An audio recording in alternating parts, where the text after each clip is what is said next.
toute l'actu sur King FM. Thiorombar Ndiaye. Bonjour Thiorombar Ndiaye. Bonjour Lisa. Passons à l'actualité. Voilà. Merci à tous, merci de nous recevoir chez vous. Les brefs, c'est tout de suite. On démarre avec les problèmes à Air Sénégal avec ce retard de plus de 10 heures de vol, de 10 heures sur le vol Dakar-Paris de la compagnie Air Sénégal. Dimanche dernier, Philippe Bonne, DG de la compagnie aérienne, sort de sa réserve et apporte des précisions. Nous l'écoutons au micro de King FM. Ça requiert ensuite des tests moteurs techniques et le changement d'un joint qui est tout à fait bénin. Mais pour des raisons techniques, on ne pouvait pas faire cette réparation. Enfin, c'est d'ailleurs pas une réparation, c'est une modification d'un changement de joint. ADSS, parce qu'on n'a pas, il n'y a pas les compétences techniques ici. Et donc il a fallu remonter de toute façon l'avion sur Paris. Et il est en phase de test moteur. Et on sera, à l'instant où je vous parle, d'ailleurs, il faudrait peut-être aller vérifier là avec la personne qui essaie d'entrer dans notre bureau. Mais à l'instant où je vous parle, j'attends le résultat moteur test technique. On va savoir si on peut voler, s'il revole demain. Nous parlons de la distribution de l'eau au Sénégal. Suez gagne encore une fois devant la SDE. La compagnie française s'occupe désormais de la distribution de l'eau.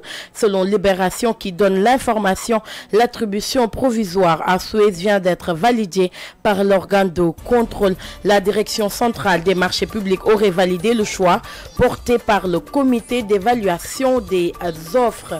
Parlons à présent de cette grève des travailleurs du centre Talibou Dabo. Il dénonce la gestion du directeur qu'il juge nébuleuse. Comme première étape de ce combat, ils ont décrété 48 heures de grève en guise d'avertissement aux autorités compétentes. La grippe aquine fait ravage à Fatick. 3473 ânes et chevaux ont été contaminés par la grippe. 262 bêtes ont été tuées par la maladie en 3 semaines. Selon le service de l'élevage, l'épidémie a plus touché le département de Foundiougne avec 188 ânes qui ont perdu la vie. Arrivée du nouveau ministre de la Culture, Abdoulaye Diop, est attendue sur plusieurs dossiers tels que l'assainissement du métier, mais également les problèmes liés au FOPICA par les acteurs. On écoute Fatou Touré Ndiaye au micro de King FM. Nous avons des attentes qui ont toujours resté là depuis des générations. Quand on parle d'attentes, nous pensons beaucoup plus à la couverture maladie et sociale, à la retraite. Nous pensons aussi à des formations, à une meilleure organisation du secteur surtout. Et quand on parle d'attentes, le FOPICA, qui depuis 2 ans n'a pas été subventionné. Et quand on dit que le FOPICA n'a pas été subventionné pendant 2 ans, ça voudrait juste dire qu'en 2 ans, il y a eu des projets qui sont là en attente. En 2 ans, il y aurait pu avoir des films qui auraient fait le tour du monde, des films qui auraient pu participer à de nombreux festivals. Fatou Touré Ndiaye, parlons à présent de cet incendie à la cathédrale Notre-Dame de Paris. L'église calcinée par les flammes, un monument de 800 ans visité par près de 3 millions de personnes, a été détruit hier soir. Man, c'est le titre du nouvel album de Abdoulaye Sissoko et Feu Habib Faye. Les artistes y retracent le combat de Habib pour l'Afrique mère. Hommage est également rendu à Youssou Ndour. 2 concerts sont prévus le 19 et le 24 avril par Abdoulaye Sissoko.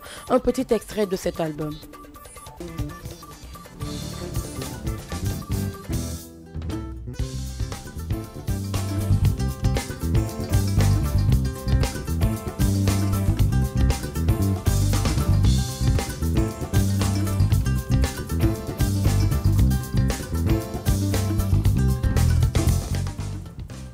C'est ces notes de musique qui mettent un terme à ce bulletin d'information version française. La partie Wolof, c'est tout de suite.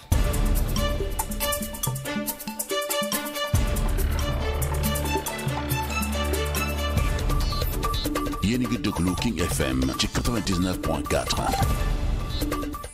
jaa ngeen jëf mbokk yi rafetlu ànd bi ak ñun King FM Dakar xibaar yi dañu koy tàmbale ak jafe-jafe yam foofule ca Air Sénégal ñu wax ni nag dibéer gi ñu génn seen vol bi waroon a dem France jóge fii ci Ndakaaru dafa am retard lu ëpp fukk ci ay waxtu lu ni mel nag indi coow ki jiite googule kër di Philippe Bonne moom daal di génn andi ay leeral ci coow li ñu déglu ko.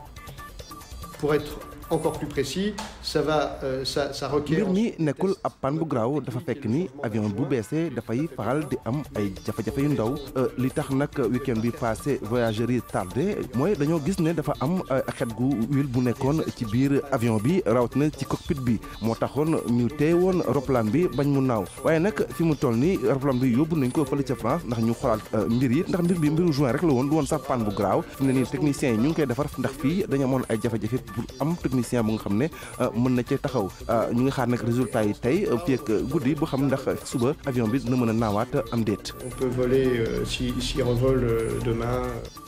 ay kàddu Philippe Bonne Idrissa Préra moo ko tekki ñu wax jëmale ci wàllug joxe ndox mi file ci Sénégal mu mel ni nag Suez moo ko mujj gagné ci loxo ki di SDE lu ni mel nag di décision boo xamante ni kilifa yi jël nañu ko bu ñu sukkandikoo ci Libération mi joxe xibaar gi fi mu toll ni tembe wàllug séddale ndox mi file ci Sénégal këruk tubaab gile moo ko nar a amal ñoom nag di wax ni lu ni mel ñi ngi ko décidé ginnaaw bi ñu saytoo lépp li ñu jotoon ci ay offre ñu wax ci leneen mu di grève liggéeykat yu nekk foofule ca centre Talibou Dabo ñoom nag li ñuy naqarlu ñu ne mooy anam bi directeur bi yore boobule kër loolu sax tax ñu daal di wax ni fii ak ñaari fan dañuy banque seen yoxo duñu fas duñu fecci fii ak kilifa yi jëluñu ay matuwaay ci mbir mi ñu wax ci leneen di grippe équine ab feebar boo xamante ni sonal na nag mala yi fi mu toll ni 3 junni ak lu tekk ci ay mbaam ak i fas ñoo daal di am bile feebar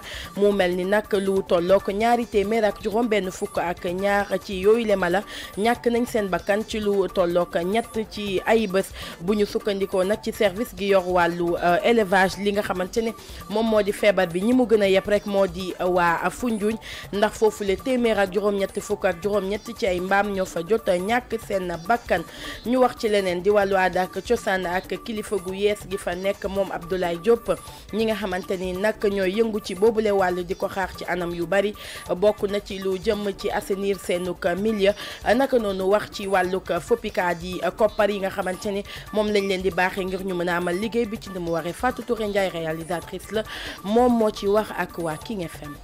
suñu nouveau ministre de la culture bi ñu ngi koy ñaanal dal jàmm d'abord ñun li ñuy xaar ci moom bëri na ay xaar la yoo xam ne yaakaar naa ne ay génération yu bëri ñu ngi fi ñu ngi koy xaar muy ay xaar yu jëm ci wàllum couverture maladie couverture sociale suñu wàllu retraite ñu am organisation boo xam ne dinañu permettre ñun ñëpp ñu mën a dund ci suñu aar ku am sa soxla war ko mën a faj ku toog liggéeyu loo comme on dit loolu yëpp mi ngi tënku ci wàllum couverture sociale bi ñu jàppale ñu ci mu am structure mu am base bu baax boo xam ne ñëpp dinañu ci gis seen bopp li ñuy xaaraat tamit yaakaar naa ne man foog naa ci li may gën a yitteel lay doon mooy wàllum FOPICA bi parce que FOPICA bi gis nañu ne 2 ans mu ngi nii joxewuñu ay financement c'est-à-dire que ni financement yi dañu bloqué après bonne information bi duñ ko am mukk ay kàddu Fatou Touré Ndiaye ñu dem fi nga xamante ni moo di ca biti réew ca France wax ci lakk gi nga xamante ni moo fa am ni ki démb ñeel cathédrale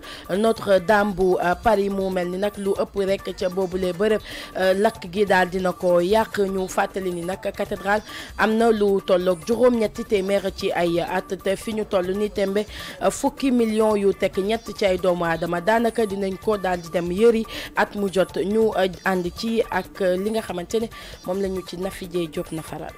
cathédrale Notre-Dame de Paris dafa doon lakk ni ki démb ci guddi boobule lakk nag daal di duré lu tollook juróom-ñetti waxtu li waral boobule lakk ba tey indeeguñu ci ay leeral looloo waral parquet bu Paris daal di cay ubbi ab enquête préliminaire pour jéem a xam lan moo waral destruction involontaire par incendie boobu ci pàttali ba tey boobule cathédrale bokk na ci cathédrale yi nga xamante ni moom la ñu gën a visité ci àddina wërngal képp monument boobu yemul rek sax ci ay visite waaye bokk na ci ci source d'inspiration wu ay poète yu bari yu ci mel ni Victor Hugo ndax daal di woon na koy dippee benn livre am bu tudd Notre-Dame ñuy fàttali ba tey ni at mu jot boobule cathédrale dina recueillir lu tolloog fukk ak ñett ba fukk ak ñeent millions de visiteurs jamono ji ñu toll nag pënd ma wureegul waaye itam yëf yaa ngi ci loxo yoon ngir jéem a xam lan moo waral boobule lakk-lakk nga xamante ni yooyu les sapeurs pompiers doon nañu jàmmaarloo ak moom lu tolloog juróom-ñetti waxtu pour jéem koo fay.